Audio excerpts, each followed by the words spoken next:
जी, उत्तर प्रदेश सरकार के मंत्रिमंडल के मेरे सहयोगीगण, उप मुख्यमंत्री द्वय श्री केशव प्रसाद मौर्य जी, श्री ब्रजेश पाठक जी, राज्यसभा के माननीय सांसद डॉक्टर दिनेश शर्मा जी, श्री ब्रिजलाल जी, श्री संजय सेठ जी, लखनऊ की महापौर श्रीमती सुषमा खड़कवाल जी, विधान परिषद के माननीय सदस्य श्री मुकेश शर्मा जी, रामचंद्र प्रधान जी, पवन सिंह चौहान जी, अवनीश सिंह पटेल जी, माननीय विधायक डॉक्टर नीरज बोरा जी, ओपी श्रीवास्तव जी, योगेश शुक्ला जी, अमरेश कुमार जी, महानगर के अध्यक्ष श्री आनंद द्विवेदी जी, भारतीय जनता पार्टी के सभी पदाधिकारी और उपस्थित कार्यकर्ता बहनों और भाइयों, मैं सबसे पहले प्रदेश की राजधानी को राजधानी के अनुरूप अत्याधुनिक सुविधाओं से युक्त करने के लिए और सरदेव अटल जी के सपनों का लखनऊ बनाने के लिए लखनऊ के लोकप्रिय सांसद और देश के यशस्वी रक्षा मंत्री जी का केंद्रीय सड़क परिवहन और राजमार्ग मंत्रालय के माननीय मंत्री आदरणीय श्री नितिन गडकरी जी का आज के समारोह में लखनऊ वासियों की ओर से, प्रदेश वासियों की ओर से हृदय से स्वागत करता हूं, अभिनंदन करता हूं।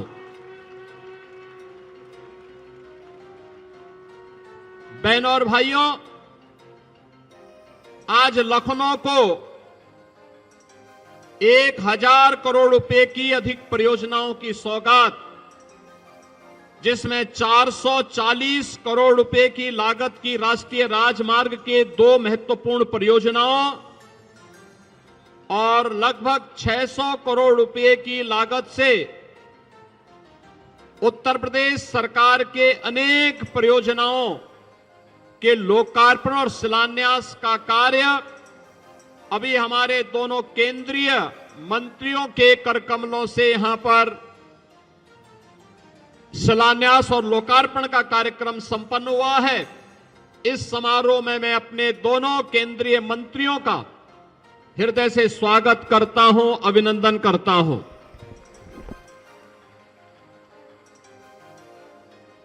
नए भारत का नया उत्तर प्रदेश, इसका अंदाजा इसी से आप लगा सकते हैं कि प्रयागराज में महाकुंभ चल रहा है और बहनों और भाइयों, महाकुंभ 13 जनवरी से प्रारंभ हुआ और आज 14 फरवरी है। 1 महीने की इस अवधि में प्रयागराज महाकुंभ में 50 करोड़ श्रद्धालु देश से आकर के मां गंगा, मां यमुना और मां सरस्वती की पावन त्रिवेणी में आस्था की डुबकी लगा करके एक भारत श्रेष्ठ भारत का संदेश लेकर के गए हैं। तो नए भारत का उत्तर प्रदेश भी आदरणीय प्रधानमंत्री जी की भावनाओं के अनुरूप उस प्रकार की अत्याधुनिक सुविधाओं से युक्त होकर के जन सुविधाओं को और सुदृढ़ कर रहा है। मैं आभारी हूं आदरणीय रक्षा मंत्री जी का, जिन्होंने न केवल लखनऊ के विकास के लिए बल्कि प्रदेश के विकास को तेजी के साथ आगे बढ़ाने के लिए अपना मार्गदर्शन और अपना पूरा सकारात्मक सक्रिय सहयोग सदैव हमें दिया है।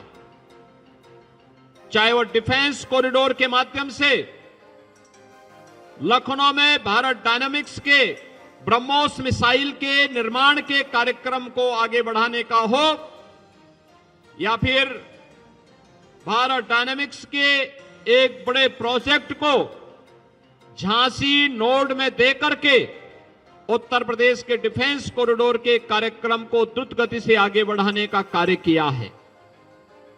लखनऊ के समग्र विकास को लेकर के स्टेट कैपिटल रीजन की तर्ज पर लखनऊ का विकास हो, उस प्रकार की सुविधाएं मिले, उनका जो मार्गदर्शन था उसी को प्रभावी ढंग से लागू करते हुए आज इसे देश के बड़े मेट्रो सिटी के रूप में लखनऊ को आगे बढ़ाने का कार्य किया जा रहा है।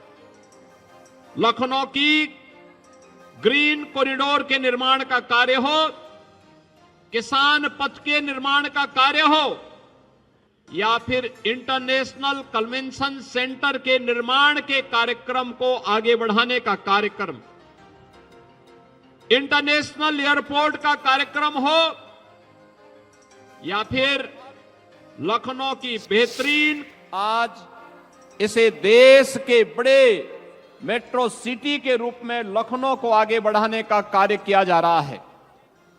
लखनऊ की ग्रीन कॉरिडोर के निर्माण का कार्य हो, किसान पथ के निर्माण का कार्य हो, या फिर इंटरनेशनल कन्वेंशन सेंटर के निर्माण के कार्यक्रम को आगे बढ़ाने का कार्यक्रम, इंटरनेशनल एयरपोर्ट का कार्यक्रम हो, या फिर लखनऊ की बेहतरीन कनेक्टिविटी को जोड़ने के लिए यमुना एक्सप्रेसवे को पूर्वांचल एक्सप्रेसवे के साथ जोड़ते हुए लखनऊ को उसका जंक्शन बनाना, ये सभी कार्य तेजी के साथ आगे बढ़ रहे हैं।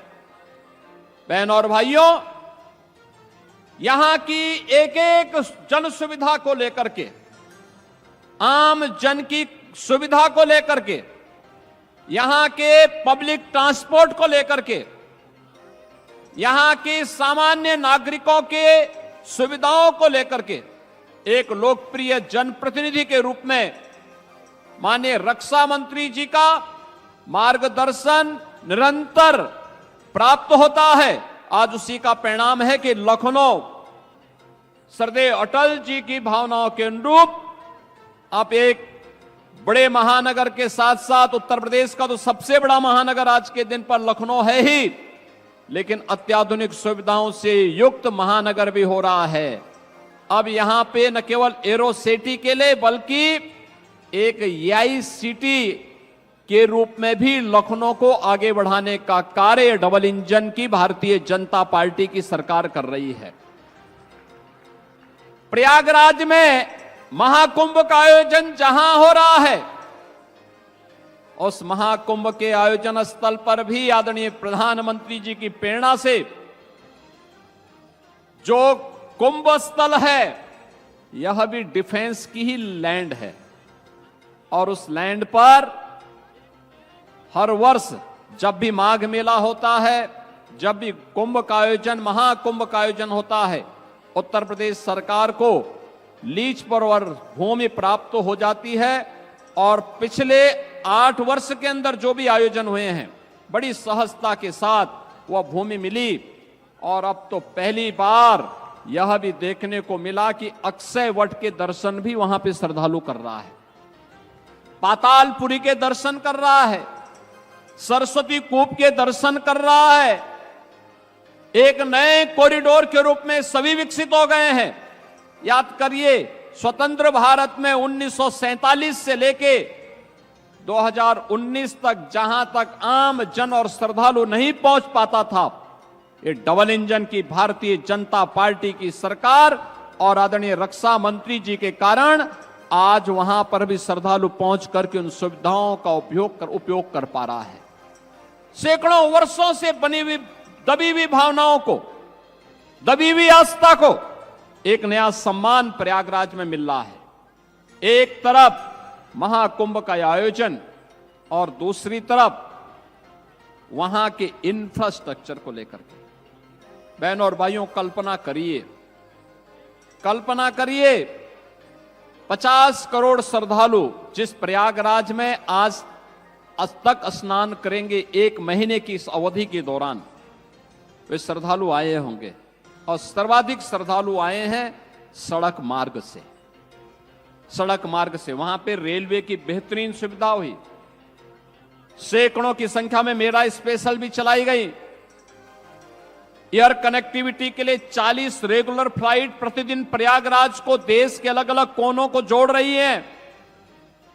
लेकिन सड़क मार्ग से सर्वाधिक वाहन प्रयागराज पहुंचे हैं, और सड़क मार्ग की बेहतरीन कनेक्टिविटी करने का श्रेय अगर किसी को जाता है तो आदरणीय प्रधानमंत्री जी के मार्गदर्शन में आदरणीय नितिन गडकरी जी को। एक एक कार्य को कुंभ के पहले, महाकुंभ के पहले स्वयं आकर के उन्होंने इन सभी परियोजनाओं का रिव्यू किया, युद्ध स्तर पर कार्य को आगे बढ़ाया।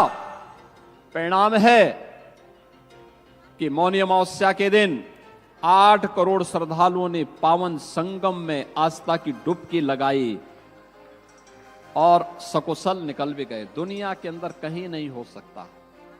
ये केवल और केवल ये डबल इंजन की सरकार ही इस प्रकार के आयोजन के साथ जुड़ सकती है। और बहनों और भाइयों, आस्था को सम्मान कैसे, आपने देखा होगा भारत के अंदर 140 करोड़ की आबादी, इसमें 110 करोड़ की आबादी सनातन धर्मावलंबी है, और उसमें से 50 करोड़ लोग आज तक आस्था की डुबकी प्रयागराज में लगा चुके होंगे। इतना बड़ा आयोजन होना, प्रयागराज को रिंग रोड के रूप में सौगात देना, लखनऊ रायबरेली प्रयागराज की कनेक्टिविटी को 6 लेन की कनेक्टिविटी के साथ जोड़ना, प्रयागराज के अंदर के सड़कों को फ्लाईओवर के साथ जोड़ना, 2 लेन को 4 लेन, 4 लेन को 6 लेन के साथ जोड़ने का कार्य डबल इंजन की भारतीय जनता पार्टी की सरकारों ने किया। और राष्ट्रीय राजमार्ग और केंद्रीय राजमार्ग विभाग मंत्रालय को जो भी प्रस्ताव हम लोगों ने महाकुंभ की दृष्टि से भेजे थे, उन सभी प्रस्तावों को आदरणीय गडकरी जी ने एक झटके में स्वीकृत करते हुए महाकुंभ को भव्य और दिव्य बनाने के लिए अपना पूरा योगदान दिया। आज उसका परिणाम है कि प्रतिदिन करोड़ों की संख्या में श्रद्धालु आकर के आस्था की डुबकी आसानी से लगा पा रहा है।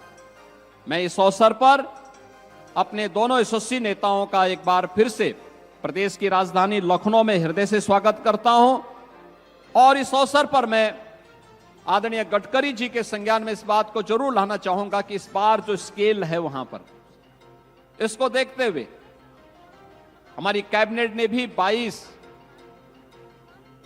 जनवरी को प्रयागराज में जाकर के सामूहिक रूप से आस्था की डुबकी लगाई थी।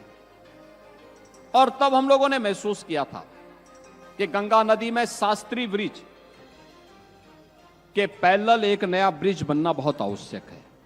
जो लोड है वहां पे ट्रैफिक का, नैनी में सिग्नेचर ब्रिज, यमुना नदी के ऊपर नैनी में सिग्नेचर ब्रिज के ऊपर एक नया ब्रिज उसके पैरेलल बनना आवश्यक है, क्योंकि प्रयागराज के साथ साथ आने वाले हर वर्ष वहां माघ मेला लगता है, हर वर्ष वहां पे हर 6 वर्ष में कुंभ का और 12 वर्ष में महाकुंभ के आयोजन के साथ हमें जुड़ने का अवसर प्राप्त होता है।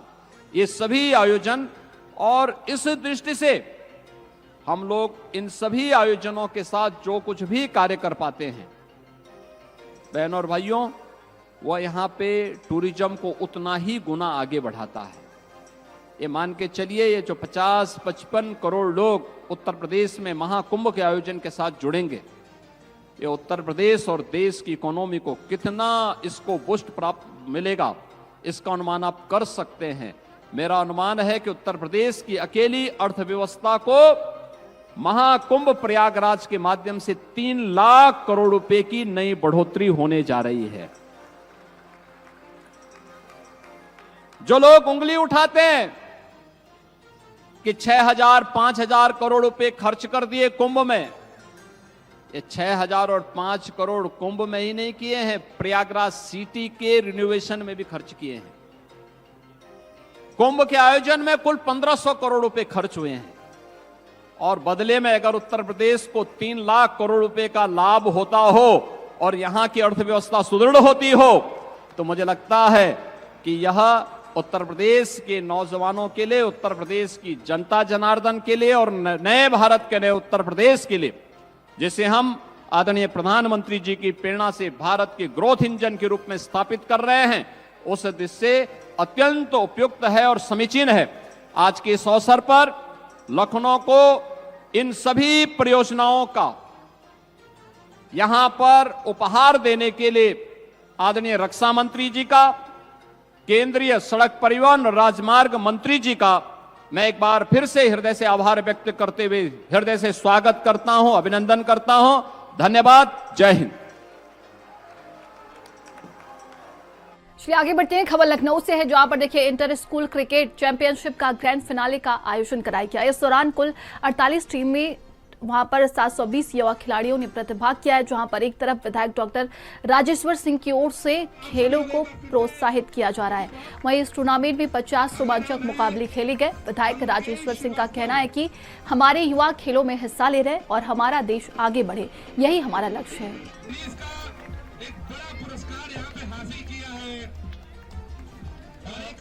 सभी बच्चे यहाँ पे जो लोग हाथ बांध के खड़े, मेरा निवेदन है कि अपने हाथों को और तालियों में कंजूसी नहीं होनी चाहिए। ये विजेता है आने वाले देश का।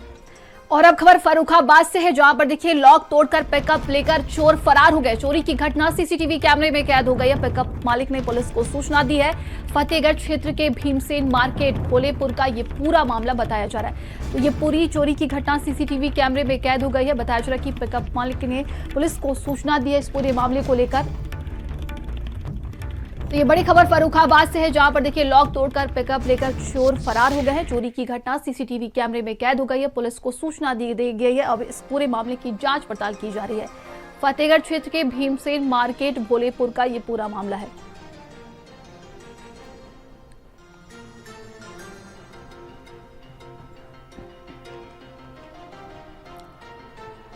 खबर सोनभद्र से है, जहां पर विवाहिता को ससुराल वालों ने मारपीट कर घर से भगाया। न्यायालय ने पति के तलाक की अर्जी खारिज की है। महिला उसके बेटे का भरण पोषण कोर्ट ने आदेश दिया था। न्यायालय के आदेश के बाद ससुराल गई थी विवाहिता। घायल अवस्था में अस्पताल में महिला को भर्ती कराया गया है, जहां पर उसका इलाज चल रहा है। विवाहिता ने बच्चे के साथ कोर्ट में जाकर न्याय की गुहार लगाई थी। रॉबर्ट्सगंज कोतवाली में पीड़िता परिजनों ने तहरीर दी है। रामपुर गई तो वहाँ से पहले से वो लोग देख लिए, फिर इसके बाद पहले से लाठी डंडा लेके तैयार हो गए मारने। दरवाजे पर रोड पे थी तभी जो है कि मारने पीटने लगे। 4 सास ससुर देवर देवरान और सब दूसरे के घरे में जाके दरवाज़ा मतलब बंद कर दी। भागी शोर मचाई, आदमी आ गए तो दरवाज़ा बंद कर दी तो पल्ला तोड़ने लगे और बोले भद्दी भद्दी गालियाँ सब कुछ। मतलब वो वहाँ रहना चाह रही है लेकिन उन लोगों ने रहने नहीं दे रहे। और सारा जानकारी के साथ संवाददाता मनोज हमारे साथ जुड़ गया। मनोज, क्या कुछ अपडेट है इस पूरे मामले को लेकर?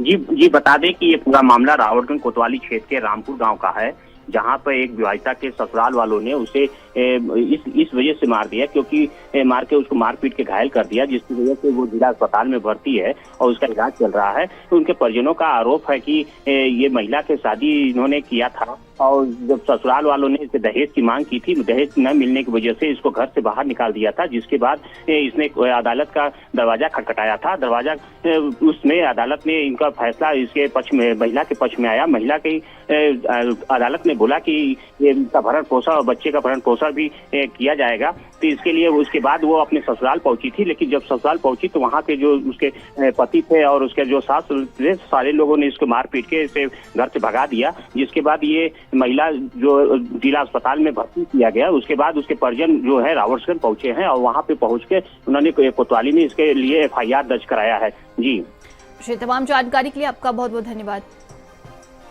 और अब खबर मैनपुरी से है, जहां पर देखिए मानव तस्करी का शिकार युवती के साथ दुष्कर्म हुआ है। दबंग आरोपियों ने दुष्कर्म के बाद युवती को बेचा है। आरोपियों के खिलाफ कठोर कार्रवाई हो, परिजन की तरफ से ये कहा गया है। दबंगों ने जबरन अपहरण कर इस घटना को अंजाम दिया। मैनपुरी पुलिस ने युवती को राजस्थान से बरामद किया। दबंगों ने युवती के साथ शादी का फोटो भी वायरल किया था। पुलिस ने मुकदमा दर्ज कर आरोपियों को गिरफ्तार किया है। मानव तस्करी के मामले की जांच में जुटी हुई है पुलिस। मैनपुरी के थाना कुर्रा क्षेत्र का ये पूरा मामला बताया जा रहा है। तो परिजनों ने देखिए शिकायत कर न्याय की गुहार लगाई है। बड़ी खबर देखिए मैनपुरी से सामने आ रही है।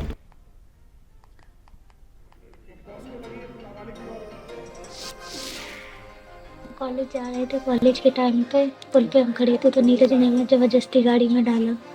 उसके टाइम सर हम दिन में उसके साथ मेरे इटावा, शाम के टाइम पे सर उसने हमें खाना खिलाया, खाने में कुछ मिला दिया था।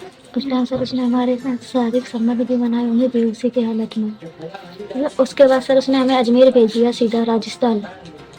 अजमेर स्टेशन पर से हमें मतलब वहाँ पे उसके दो दोस्त मिल गए थे, बॉबी और रवि नाम के। उसके बाद में सर उसने ना हमें बेच दिया ताकि आशा जैन के रूम पे।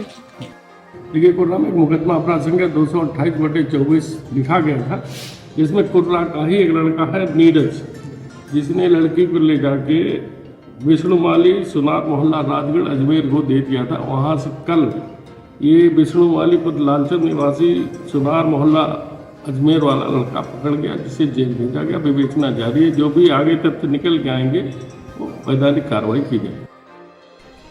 चलिए आगे बढ़ते हैं। खबर गाजियाबाद से है, जहां पर देखिए मुनीम को गोली मारकर 8.5 लाख लूट का ये पूरा मामला है। 4 बदमाशों के पैर में गोली लगी है।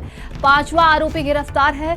लूट के मामले में मुरादनगर पुलिस ने ये गिरफ्तारी की है। कारोबारी के मुनीम को गोली मारकर 8.5 लाख की लूट की गई थी। इस पूरे मामले को लेकर देखिए प्रशासन की तरफ से बड़ी कार्रवाई की गई है और पुलिस ने 5वें आरोपी को गिरफ्तार कर लिया है। कारोबारी के मुनीम को गोली मारकर 8.5 लाख की लूट की गई थी। खबर गाजियाबाद से सामने आ रही, जहां पर देखिए मुनीम को गोली मारकर लूट का ये पूरा मामला है और 4 बदमाशों के पैर में गोली लगी है। 5वां आरोपी को गिरफ्तार कर लिया गया है और लूट के मामले में देखिए पुलिस ने ये बड़ी कार्रवाई की है। गंग नहर के पास चेकिंग के दौरान 2 बाइकों पर 6 बाइक सवार तेजी से आते हुए दिखाई पड़े, जिन्हें पुलिस द्वारा हाथ से इशारा देकर रोकने का प्रयास किया गया। उस पर वो रुके नहीं, बल्कि अपनी बाइकों को तेजी से रेगुलेटर की तरफ मुड़ाकर भगाने का प्रयास करने लगे। संदिग्ध प्रतीत होने पर पुलिस द्वारा इनका पीछा किया गया, जिसमें पुलिस को अपने तरफ आता देखकर इन्होंने जान से मारने की नीयत से पुलिस पर फायर कर दी, जिसमें आत्मरक्षार्थ पुलिस द्वारा जवाबी फायरिंग की गई, जिसमें 4 अभियुक्तों को पैर में गोली लगी है एवं एक को कॉम्बिंग के दौरान गिरफ्तार किया गया है तथा एक अभियुक्त भागने में सफल रहा है। और अब खबर गोरखपुर से है, जहां पर 4 शातिर अपराधियों के खिलाफ गैंगस्टर की कार्रवाई की गई है। गैंग लीडर सुल्तान साथी राजकुमार रामरक्षा आदर्श पर यह कार्रवाई देखने को मिली है। नेपाल सहित प्रदेश के कई जिलों में 3 दर्जन से अधिक केस दर्ज हैं इन पर। कार्रवाई को लेकर एसपी सिटी अभिनव त्यागी ने जानकारी दी है।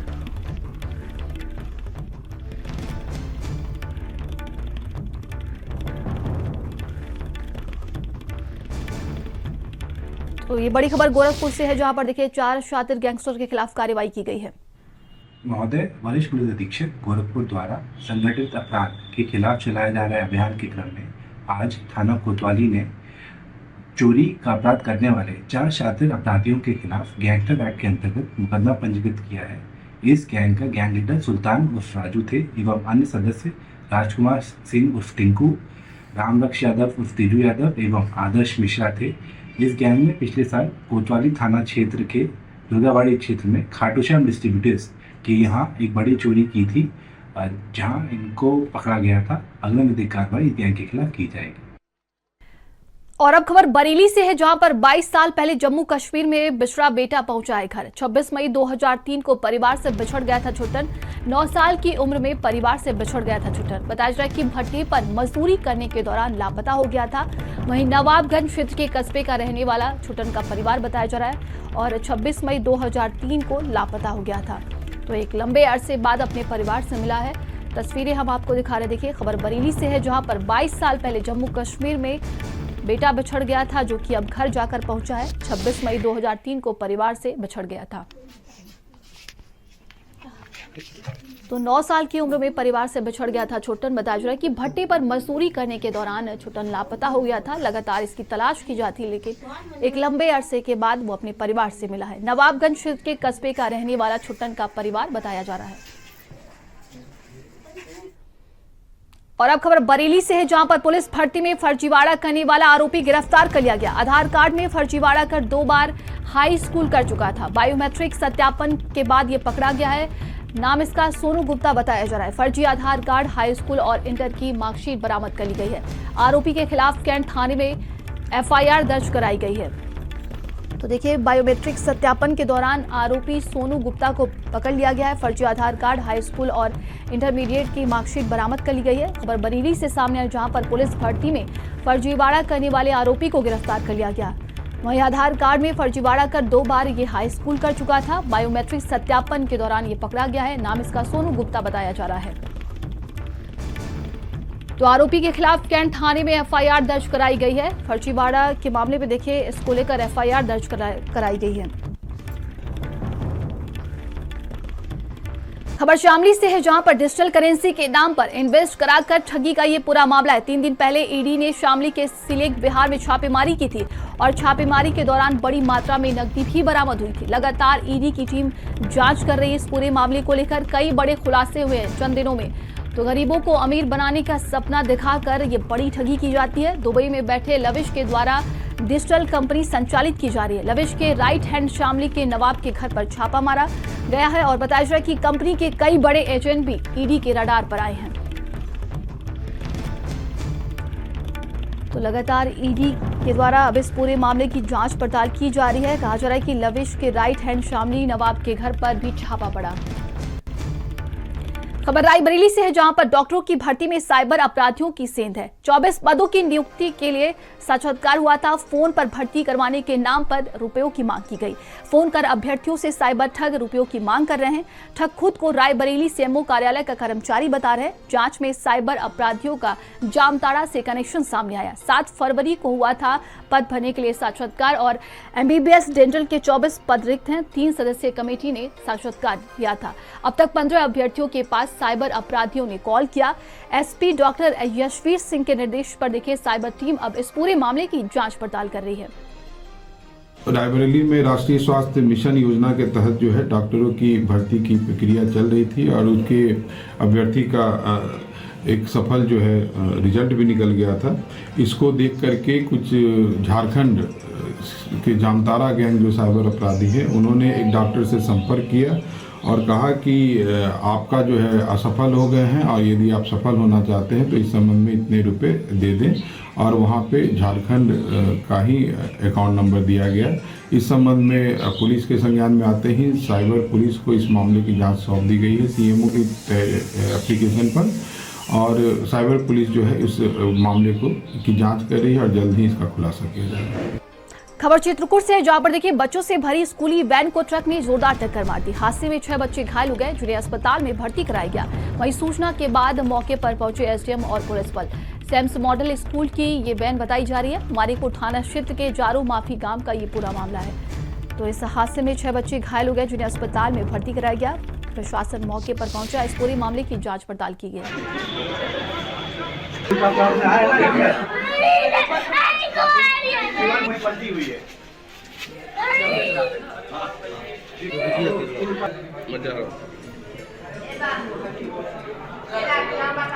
चलिए आगे बढ़ते हैं। संभल हिंसा मामले से जुड़ी ये बड़ी खबर सामने आ रही है। गैंगस्टर शारिक साठा की पत्नी से पूछताछ की गई है। दुबई में बैठा है संभल का गैंगस्टर शारिक साठा। गैंगस्टर की पत्नी से 1 घंटे तक पूछताछ की गई है। हिंसा का मास्टरमाइंड माना जा रहा है शारिक साठा।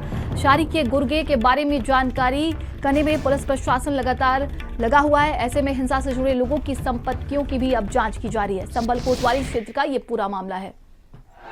जामा मस्जिद के निकट हुई हिंसात्मक घटना के पश्चात अनेक लोग गिरफ्तार किए गए हैं, जिनमें से एक अभियुक्त शारिक साठा जो कि गैंगस्टर रहा है, इसका नाम इस विषय में प्रकाश में आया कि इसके गैंग के सदस्यों के द्वारा सक्रिय रूप से घटना कारित करने में अपना योगदान दिया गया था।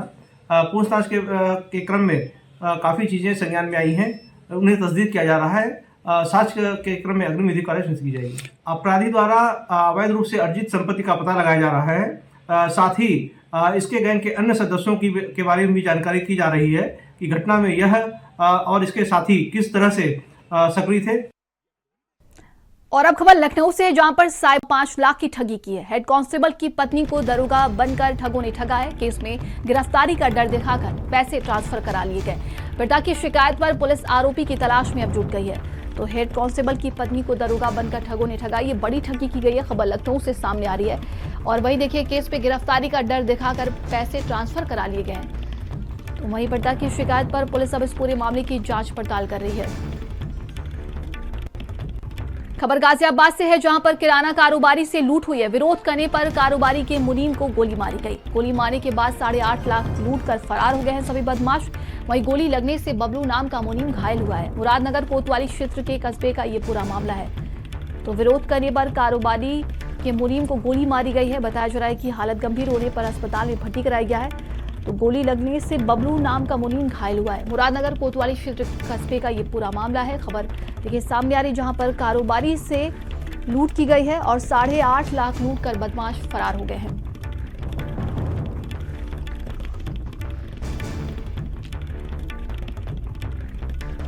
तो ये बड़ी खबर देखिए गाजियाबाद से है, जहां पर किराना कारोबारी से लूट की गई है। 8.5 लाख रुपए की ये लूट हुई है। बताया जा रहा है कि गोली लगने से बबलू नाम का मुनीम घायल हुआ है।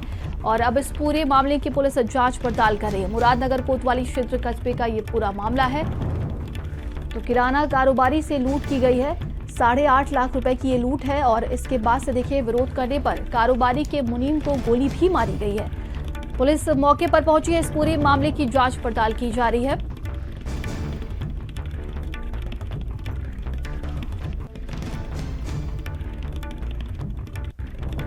अदानी समूह द्वारा महाकुंभ क्षेत्र में सेवा कार्यों का अनंत श्री विभूषित क्षेत्रीय महामंडलेश्वर 1008 श्री स्वामी सदगुरु स्वामी ब्रह्मानंद सरस्वती जी महाराज जी पंचदश नाम जूना अखाड़ा श्री राम क्षेत्र महासंस्थानम दक्षिण कन्नड़ कर्नाटक में प्रशंसा किया एवं साधुवाद दिया। महाकुंभ में अदानी समूह द्वारा चलाए जा रहे सेवा कार्यों की सराहना करते हुए अदानी समूह के मुखिया गौतम अदानी द्वारा इस्कॉन के सहयोग से चलाए जा रहे महाप्रसाद के लिए उनका अभिनंदन किया। उन्होंने कहा कि अदानी समूह द्वारा इस महाकुंभ में जो भोजन की सेवा की जा रही है वो सबसे बड़ी सेवा है। लाखों लोगों के लिए दिन रात भोजन की यह सेवा निस्संदेह प्रशंसनीय है।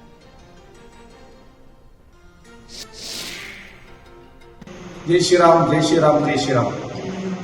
ಭಗವತ್ಸ್ವರೂಪ ಬಂಧುಗಳೇ, ಪ್ರಯಾಗರಾಜ ಕುಂಭಮೇಳ 2025 ಎಲ್ಲರೂ ತಿಳಿದಂಥ ವಿಚಾರ, ಇಡೀ ರಾಷ್ಟ್ರಕ್ಕೆ ಬೆಳಕು ಚೆಲ್ಲತಕ್ಕಂಥ ವಿಚಾರ, ಧಾರ್ಮಿಕ ಜಾಗೃತಿಯನ್ನು ಇಡೀ ವಿಶ್ವದಲ್ಲಿ ಮಾಡತಕ್ಕಂಥ ದೊಡ್ಡ ಕೈಂಕರ್ಯ ಇವತ್ತು ಪ್ರಯಾಗರಾಜ ಕುಂಭಮೇಳದಲ್ಲಿ ನಡೆದಿದೆ. ನಾವು ಕೂಡ ಸುಮಾರು ಒಂದು 15 ದಿವಸ ಅಲ್ಲಿ ನಿರಂತರ ನಮ್ಮ ಶಿಬಿರದಲ್ಲಿದ್ದೆವು. ಇವತ್ತು ಅದಾನಿ ಸಂಸ್ಥೆಯ ಮುಖಾಂತರ ಅದರ ಎಲ್ಲ ಸೇವಾಕರ್ತರು ನಿರಂತರ ಅಲ್ಲಿ ಬರ್ತಕ್ಕಂಥ ಲಕ್ಷಾಂತರ ಜನರಿಗೆ ಭೋಜನ ವಿತರಿಸತಕ್ಕಂಥ ಬಹುದೊಡ್ಡ ಕಾರ್ಯವನ್ನು ಮಾಡಿದ್ದಾರೆ. ಅಲ್ಲಿ ಬರ್ತಕ್ಕಂಥ ಭಕ್ತಾದಿಗಳಿಗೆ ಎಲ್ಲಿ ಊಟದ ವ್ಯವಸ್ಥೆ ಉಂಟು, ಎಲ್ಲಿ ಏನೇನು ವ್ಯವಸ್ಥೆ ಉಂಟು ಯಾರಿಗೂ ಗೊತ್ತಿಲ್ಲ. ಆದರೆ ದೊಡ್ಡ ಒಂದು ಟೆಂಟನ್ನೇ ನಿರ್ಮಾಣ ಮಾಡಿ। और अब खबर नोएडा से, जहां पर पुलिस ने 8 बांग्लादेशी नागरिकों को गिरफ्तार किया है। फर्जी दस्तावेजों के बल पर भारत में रह रहे थे ये बांग्लादेशी नागरिक। बांग्लादेशियों के पास से फर्जी आधार कार्ड भी बरामद हुआ है। बांग्लादेश के जिला ठाकुर गांव के रहने वाले ये सभी आरोपी बताए जा रहे हैं। बॉर्डर पार कर नोएडा में आकर बस गए थे सभी आरोपी। पुलिस ने 6 आधार कार्ड, फर्जी पैन कार्ड भी बरामद कर लिया। सेक्टर 39 पुलिस ने 8 बांग्लादेशी नागरिकों को गिरफ्तार किया है। थाना 39 पुलिस द्वारा 8 बांग्लादेशियों को गिरफ्तार किया गया है। ये सारे बांग्लादेशी ऑपरेशन पहचान, जो कि हमारा अभियान काफ़ी दिनों से चलाया जा रहा है, उसके तहत गिरफ्तार किए गए हैं। और जब इनसे गहन पूछताछ की गई तो पता चला कि ये किशनगंज बांग्लादेश से बंगाल और किशनगंज होते हुए यहाँ आए हैं और अभी 10 दिन पहले यहाँ आए थे। इस मामले में इनसे गहन पूछताछ की जा रही है। इनके पास से जो ID निकली है उसकी भी जाँच की जा रही है और संबंधित सभी एजेंसियों को इसके बारे में सूचित कर दिया गया है। आगे पूरी गहन जानकारी करके इनके विरुद्ध कार्रवाई की जा रही है। तो फर्जी दस्तावेजों से भारत में रह रहे थे बांग्लादेशी। बताया जा रहा है कि 8 बांग्लादेशियों को गिरफ्तार कर लिया गया है। उनके पास से फर्जी आधार कार्ड भी बरामद हुआ है और ये बांग्लादेश के ठाकुर गांव के रहने वाले बताए जा रहे हैं। आगे बढ़ते हैं, खबर रामपुर से है, जहां पर जंगल में 25,000 के इनामी बदमाश से मुठभेड़ हो गई। मुठभेड़ में पुलिस की गोली लगने से बदमाश घायल हुआ है। एडिशनल एसपी ने मुठभेड़ की घटना की जानकारी दी है। बदमाश से एक तमंचा और 2 कारतूस भी बरामद कर लिए गए। ई रिक्शा चालक की हत्या हुई है और रिक्शा लूटने के केस में ये आरोपी बताया जा रहा है।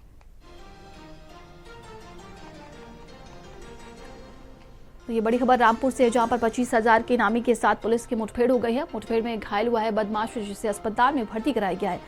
और देखिए, ई रिक्शा चालक की हत्या के आरोप में एक मुखबिर ने आकर के सूचना दी कि वो एक स्थान पे खड़ा है। पुलिस पार्टी ने जब उसको घेरने का प्रयास किया तो अभियुक्त ने पुलिस पार्टी पर जान से मारने की नीयत से फायर कर दिया। पुलिस ने आत्मरक्षार्थ फायरिंग की, जिसमें बदमाश को गोली लगी है। उसको उचित इलाज के लिए हॉस्पिटल में भर्ती कराया गया है। विस्तृत पूछताछ की जा रही है। उसके कब्जे से तमंचा, कारतूस, मोबाइल वगैरह सामग्री बरामद हुई है। विस्तृत पूछताछ जारी है। पूछताछ में जो अन्य तथ्य प्रकाश में आएंगे उनके आधार पर कार्रवाई की जाएगी। और अब खबर झांसी से है, जहां पर देखिए LIC एजेंट अजय भार्गव पर ठगी करने का आरोप लगाया। अजय भार्गव पर 30 लाख रुपए की ठगी का यह आरोप लगा है। रेलवे के अधिकारी दीपक त्रिपाठी की शिकायत पर FIR दर्ज हुई है। झांसी में LIC फाइनेंस के नाम पर सैकड़ों लोगों से ठगी की गई है। नटवर लाल के खिलाफ लगातार पुलिस के पास शिकायत आ रही है। सिद्धि विनायक नाम से फाइनेंस कंपनी खोलकर करोड़ों की ठगी की गई है। बताया जा रहा है कि पति पत्नी करोड़ों का फ्रॉड कर फरार हो चुके हैं। झांसी के नवाबाद थाना क्षेत्र का ये पूरा मामला बताया जा रहा है।